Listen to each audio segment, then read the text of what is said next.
Corona ने दुनिया को सिखाया जीने का नया तरीका। स्वामी कृष्णाचार्य महाराज जी संतों के रूप में भगवान ही अवतरित होकर राष्ट्र और समाज को नई दिशा देते हैं। प्रयागराज संगम नगरी माघ मेला में सेक्टर नंबर 1 खाक चौक पर उत्तराखंड पीठाधीश्वर जगत गुरु रामानुजाचार्य स्वामी कृष्णाचार्य महाराज के देश भर से पधारे संतों ने कहा कि स्वामी कृष्णाचार्य जी महाराज जैसे संतों के रूप में भगवान ही अवतरित होकर राष्ट्र और समाज को नई दिशा देते हैं। उल्लेखनीय है कि माघ मेला खाक चौक स्थित श्री कृष्ण कुंज ऋषिकेश के शिविर में आयोजित अवतरण दिवस पाठोत्सव महोत्सव में पधारे जगत गुरु शंकराचार्य स्वामी वासुदेवानंद सरस्वती ने कहा, स्वामी कृष्णाचार्य जैसे संतों का अवतरण ही इस राष्ट्र और समाज को नई दिशा प्रदान करने के लिए होता है। शिष्यों को अपने आचार्य का इसी तरह अवतरण दिवस धूमधाम से अवश्य मनाना चाहिए, क्योंकि आचार्य की कृपा ही जीव को मुक्ति प्रदान कर सकती है। रसिक पीठाधीश्वर स्वामी जन्मेजय शरणदास जी महाराज ने कहा, स्वयं आदि शेष जी जो त्रेता में लक्ष्मण तथा द्वापर में बलराम बनकर आए, वही कलयुग में रामानुजाचार्य के रूप में जीव मात्र को परमात्मा श्रीमन नारायण की शरणागति के माध्यम से सहज मुक्ति का मार्ग प्रशस्त किया है। नवभारत समाचार प्रयागराज से शनि कुमार केशवानी की रिपोर्ट।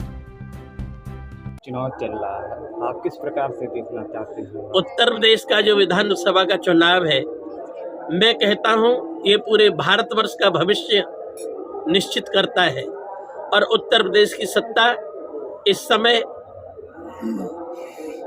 आध्यात्म की सत्ता है। राम जन्मभूमि का जो निर्माण का कार्य प्रारंभ हुआ है इतने उत्सर्ग से, और विश्वनाथ का कार्य जो हुआ है और कृष्ण जन्मभूमि का कार्य जो चल रहा है, ब्रज के तीर्थों की सबकी उन्नति हुई है। ये केवल इसी मुख्यमंत्री से हम आशा कर सकते हैं जो योगी नाम के हैं, और किसी मुख्यमंत्री से हम आशा नहीं कर सकते। इसलिए सब कल्पवासी और यहाँ रहने वाले सभी तीर्थ योगी जी को और मोदी जी को हृदय से आशीर्वाद देते हैं, उनको हमारी तपस्या लगे। कितने सब मेरे शिष्य हैं जो कि सब तिलक लगाते हैं और सब जनेऊ पहनते हैं, और मुझे लगता है भारतीय संस्कृति फिर से महान बनेगी, नवयुवक फिर तैयार हो रहे हैं। गुरुजी, अभी हाल ही में आप ये संत सम्मेलन में शामिल हुए थे, तो उस पर किस प्रकार से आप संत सम्मेलन में शामिल हुए, इस पर क्या संदेश है? हमारे मंच पर सभी संत एकत्रित हुए थे और हम सब संतों ने एक ही बात की है कि यदि देश को स्वराज दिया है तो एक महात्मा ने दिया है। ये बात सब स्वीकार करेंगे। स्वराज तो आ गया, महात्मा ने दिया है, अब स्वराज की जरूरत है, और स्वराज भी देगा तो अब महात्मा ही देगा जो कि इस समय बैठा हुआ है। बहुत बहुत स्वागत है आपका। सबसे पहला सवाल ये है कि संगम नगरी से बहुत जुड़ाव है आपको, और ऐसे में देखा जाता है देश के लोग बहुत यहाँ पर स्नान करने आते हैं। संगम नगरी में गंगा यमुना सरस्वती जी के साथ नदियाँ बहती हैं, तो ऐसे में आपका क्या कहना है? मैं उत्तराखंड से आता हूँ। उत्तराखंड में जगत गुरु रामानुजाचार्य जी की पीठ है, मैं वहीं सेवा करता हूँ, इसलिए लोग मुझे उत्तराखंड पीठाधीश्वर कहते हैं। कृष्णाचार्य मेरा नाम है। गंगा जी जितनी स्वच्छ और जितना निर्मल जल उत्तराखंड में है, हरिद्वार ऋषिकेश में और कहीं नहीं हो सकता, यहाँ भी नहीं हो सकता।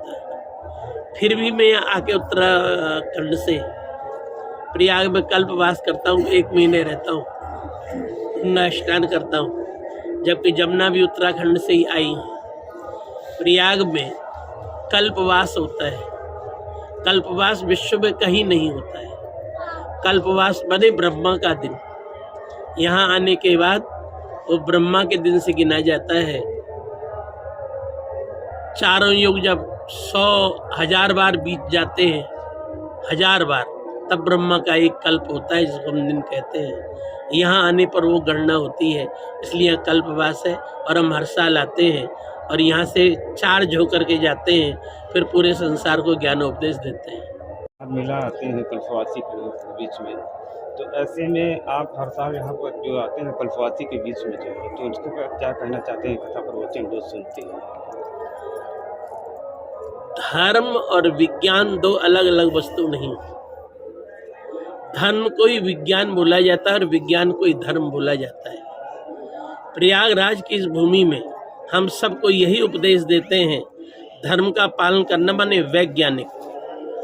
जैसे शरीर के अंदर एड़ा, पिंगला, सुषुम्ना 3 नाड़ियां होती हैं जिससे श्वास चलती है, इससे आदमी जीवित है। इसी तरह गंगा, जमुना, सरस्वती 3 नदियां बहती हैं जिससे तीर्थराज प्रयाग जागृत तीर्थ है और ये 3 नाड़ियों से युक्त है। इसलिए सबको ये विज्ञान है। गंगा, जमुना, सरस्वती में स्नान माने एड़ा, पिंगला नदी में योगाभ्यास करके योगी लोग यहाँ पर स्नान करते हैं, यही संगम है। गुरु जी, हमारे देश के युवा जो हमारे धर्म के संस्कृति है, परंपरा है, वो देखा जाए तो इस पर बहुत कम लोग यहाँ पर जुड़े होते हैं, तो ऐसे में क्या मतलब कहना चाहिए? हाँ, वैसे आपको लगता होगा कि नई पीढ़ी जो है इधर कम झुकाव कर रही है, वो आपको लगता है क्योंकि आप यहाँ रहते होंगे, पर मैं पूरा भारतवर्ष घूमता हूँ और मुझे ऐसा लगता है कि अब जो नई पीढ़ी है, ऐसी पीढ़ी पहले थी ही नहीं। आज के 50 वर्ष पहले इतने पढ़े लिखे लोग नहीं थे, गांवों में पढ़े लिखे लोग नहीं थे, अब लोग पढ़े लिखे हैं। आजकल की नई पीढ़ी धर्म को बहुत अच्छी तरह समझने लगी है और सबका झुकाव इधर की ओर हो रहा है। हाँ, ढोंग और पाखंड को आज की नई पीढ़ी स्वीकार नहीं कर रही।